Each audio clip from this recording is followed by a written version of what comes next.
The Lagos state government has announced that there is no going back on the decision to enforce law and reclaim the environment from all sorts of infractions. This is according to the State Commissioner for Environment and Water Resources, Tokunbo Wahab, who reiterated this during an inspection of drainage channels in Etiosa local government of the state. Take a look.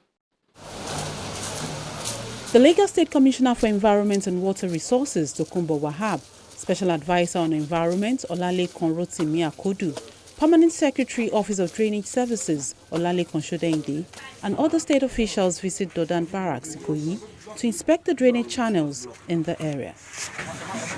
What's the block?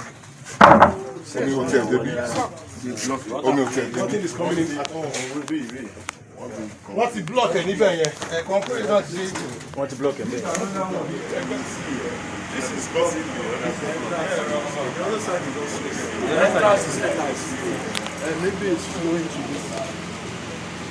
Entrance is straight out. So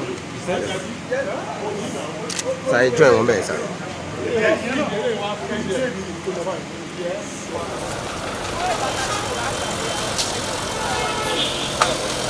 Next stop is Obalinde to take a look at the McGregor Canal, which cuts across Ikoyi and parts of Onikon. Unfortunately, the water channel is blocked, and the Commissioner says drastic action will be taken to secure the environment. We have to check the canal part and the water part for the wastewater. Surprisingly, you all noticed it yourself. We are built to block, and water will always find its own level. So from Dodan Barracks, we have to go to Obalinde. For the Dodan Barracks, our plan is we will have a meeting with them. We've served them the requisite notices and it will last in 7 days. We are going to have a meeting with the GOC and the commander. But we have to do demolition to create and open up the path for the water to enter the primary channel created by the state government. That's for Dodan Barracks.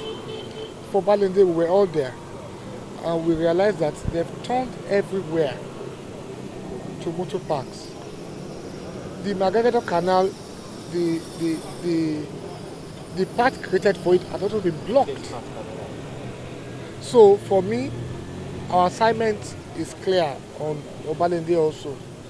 We are going to serve them notices to leave so we can have that place properly done up.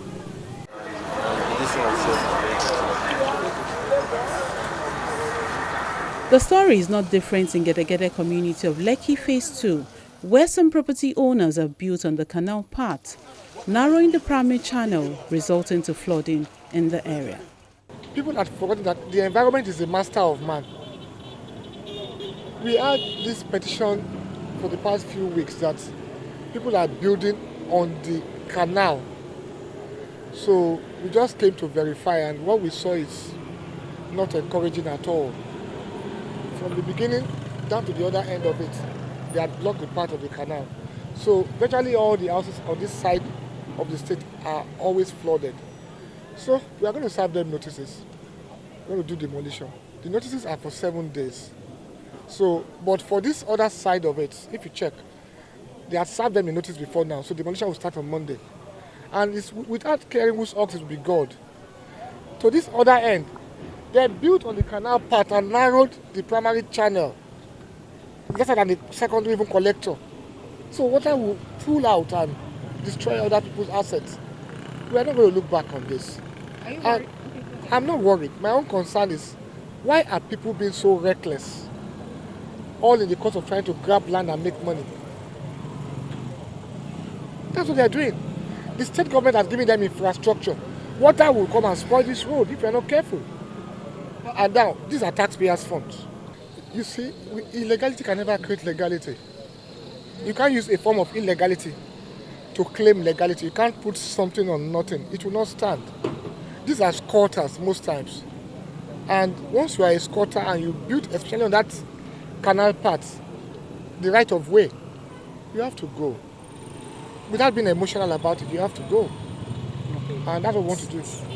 The final stop is Oniru Kingdom at Etiosa local government area, where the team was received by the Oniru of Iruland, Oba Abdulwasil Lawal, who commends the state government for kicking off the cleanup exercise across the state. In the public goods space, we expect the government to always be on its toes. The consequences of not doing the right thing as the leadership or policymakers in the environment space, we all know the consequences. It will bring about untoward chronic diseases, deaths, and so much more. So on our part, as traditional rulers, community leaders, we will continue to support the Lagos State government. We will continue to support the leadership of the Environment Ministry. I'm very familiar with a number of them.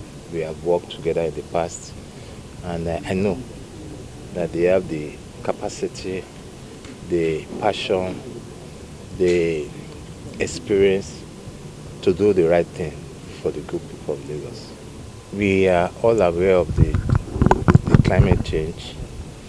We are all conversant with the importance of not clearing our rubbish. We are all also aware that the good people of Lagos needs to be advised regularly. So we should not fail to always pass information, communication, engagement of stakeholders is very, very key. If we do not, and we continue to sanction without us carry them up, sometimes if we leave it for too long, it will become an habit.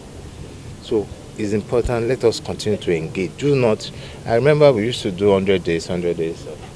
Now there's no environmental sanitation anymore. But the way you have started, by people seeing you regularly, this week you are already in Victoria Land, next week you are going to Ajeromi Felodu. By the time people see you out there every other day or weekend or whatever, it will come back to their consciousness that it is important for us to get our environment clean. And so many projects, initiatives, programs that we used to do in the past that we must bring back, and then our enforcement officers, we must let them know before they must have KPIs, they must be given regular, lecture, so that, now with social media, whatever you do and whatever you do not do, if you are not careful, you'll get the backlash. This exercise is said to be a continuous one that would help the state government achieve a cleaner Lagos.